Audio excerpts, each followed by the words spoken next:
Hey, this is Travis Stirewalt with Air Power. Going to discuss a couple things with you today. One thing that we get a lot of questions about is how to deal with this bad boy right here. This is a Dwyer Mark II booth manometer. This basically reads the air pressure that builds up between the front of your air booth and the plenum behind the filters. So it's reading by inches of water column, it's reading the pressure that's building up between the two. Why is that important? Well, that pressure has to do with the airflow that is being allowed through the filters or is being held back by the filters getting clogged up. So I'm going to run through a couple basics with you here.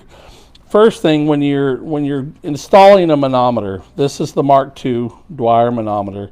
And I use this for a lot of training, so I already have some fluid in it. But what I want to show you is when you're resetting this, you want to open this all the way out counterclockwise. But when you feel it stop, you'll be about this far out. You want to stop. Do not force it. You can actually ruin this unit, and then you need to buy another one. These are around $25, $30, somewhere in that range, so we don't want to waste the money.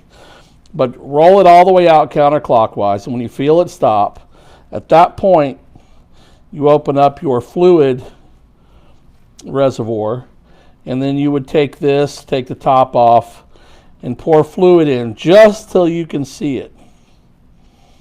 Actually, I stepped forward a second.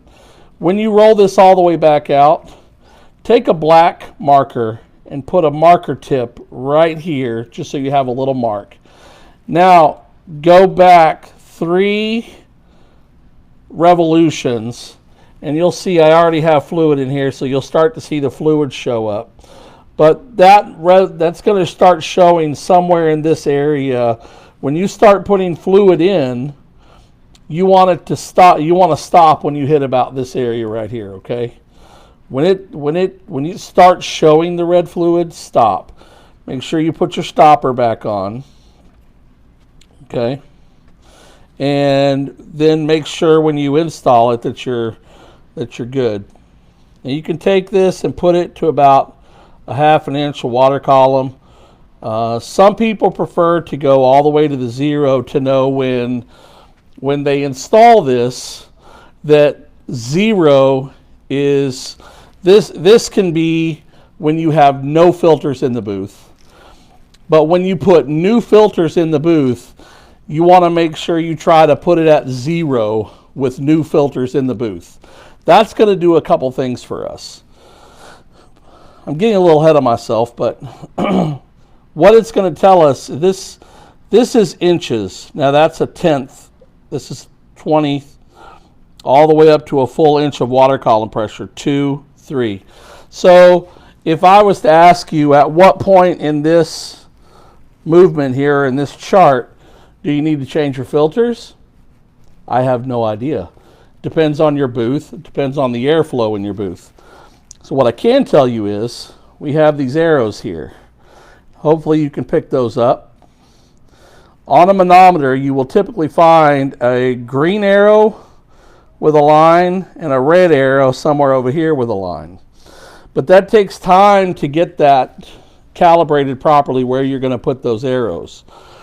So the green arrow will typically be placed somewhere wherever you are at clean filters. So let's say you calibrated this to where 0 was no filters.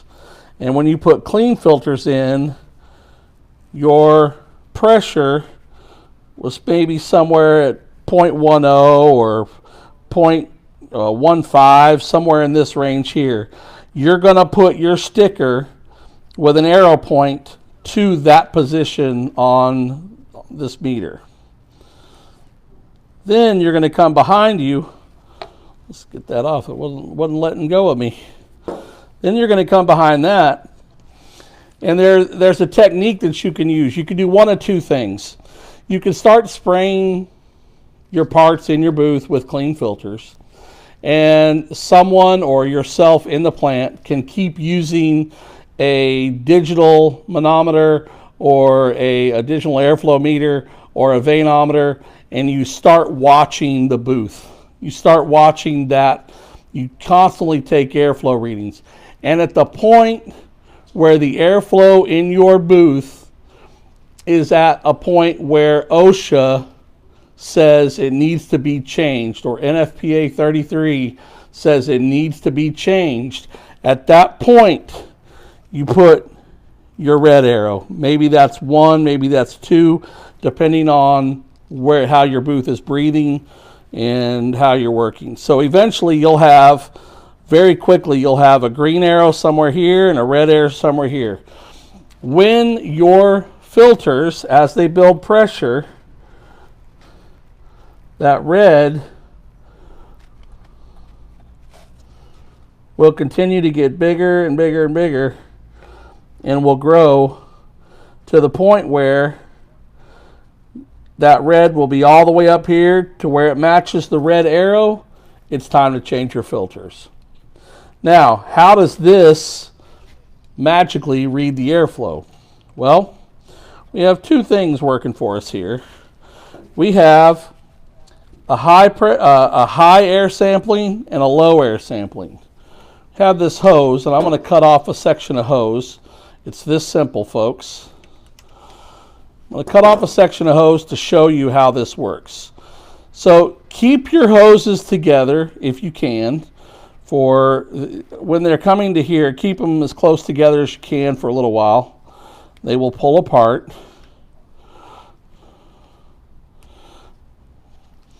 Then the red, there's one that has a red stripe and the other one has no stripe. The red, you are going to connect to your high.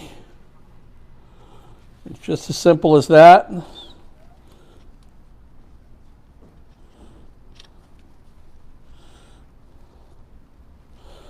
And then the hose with no marking goes to the low.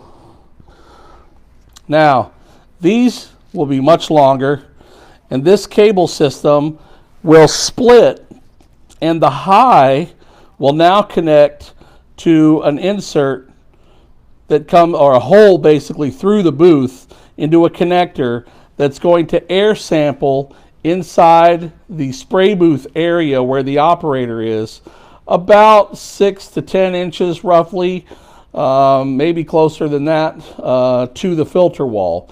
In this booth, you can't see it. It's up that way right there. Directly behind the filter wall, the low is plugged in.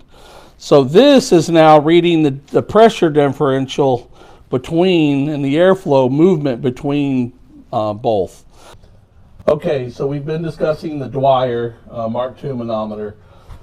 This is the port or the opening in the booth wall on the inside of the spray booth. Notice we have our clean filters here. Behind the filters, we have a wall here, and then we have our second stage of filtration there. Okay, I think you can see it in the video. All right, so your filters are installed properly, but in order for this to be installed properly, there is a special fitting that'll come with your Mark II. You want to take a small gauge wire brush. You don't want to bore this hole out, but you want to make sure it's cleaned out. When it's been spraying in here, when there's powder coating or liquid coating or whatever is going on in here, you want to make sure that you don't have any blockage in that hose that goes all the way, the air hose that's basically breathing the ambient air in here. You don't want it to be plugged up. So an easy way to deal with that is take the cable off on the outside, use the same tool with the cable. We'll show you that in a minute. But try to get in here and clean that hole out to make sure that it's nice and clean. Now, in booths, you'll see a lot of times people will use booth coat, or they'll layer dust trap, or they'll layer even booth paper. They'll put it on the walls, but mostly a spray coating, sometimes a film, will be sprayed or laid into the wall.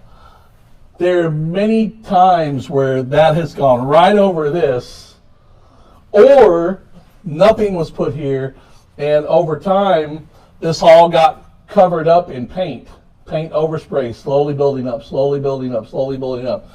That you got to make sure when you do booth coat that you cut out enough area for this area to breathe properly, to give you the proper high reading, initial reading sample before the air moves through the filters into the back of the plenum.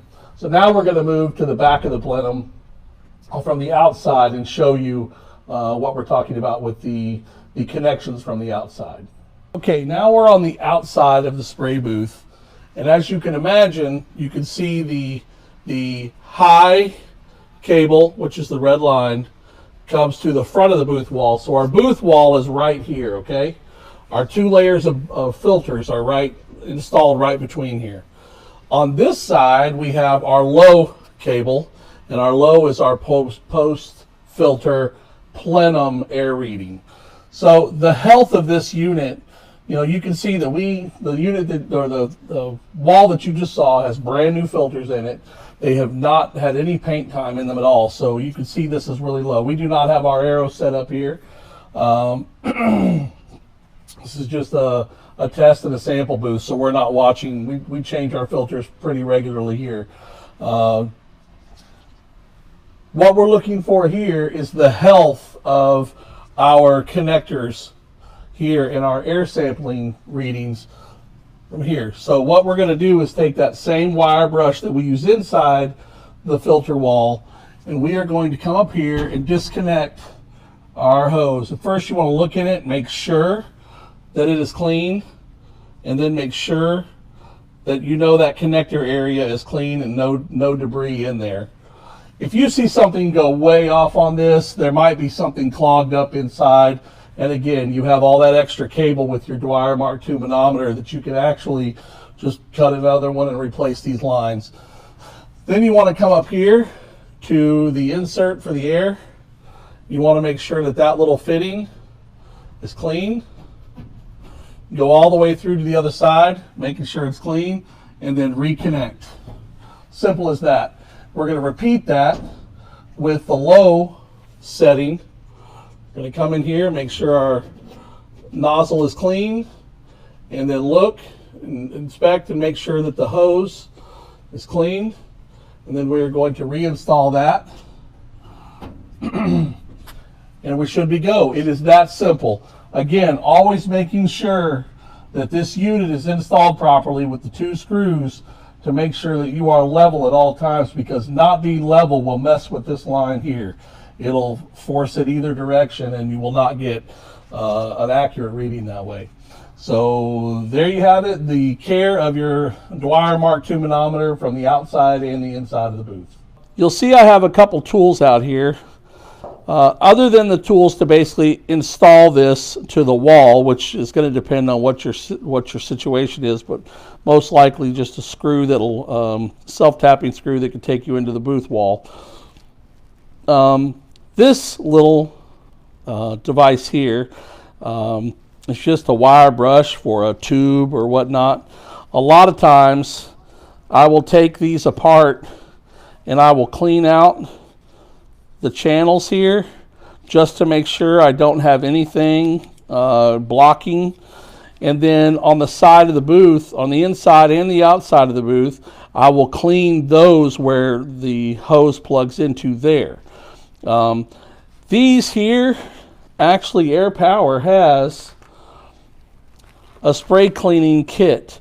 This kit, $49.95, comes with all kinds of wire brushes and items used to clean spray guns, liquid guns. There are some things that you could use in the powder side as well.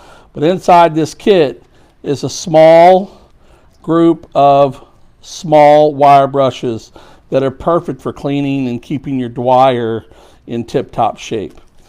We hope you've enjoyed this class or this little session on the Mark II manometer. It's really simple. Do not let it overwhelm you. It's very simple to learn. The instructions are very simple with Mark II. Mark II also has a great video we're going to share with you in social media for Air Power on how to properly set up one of these.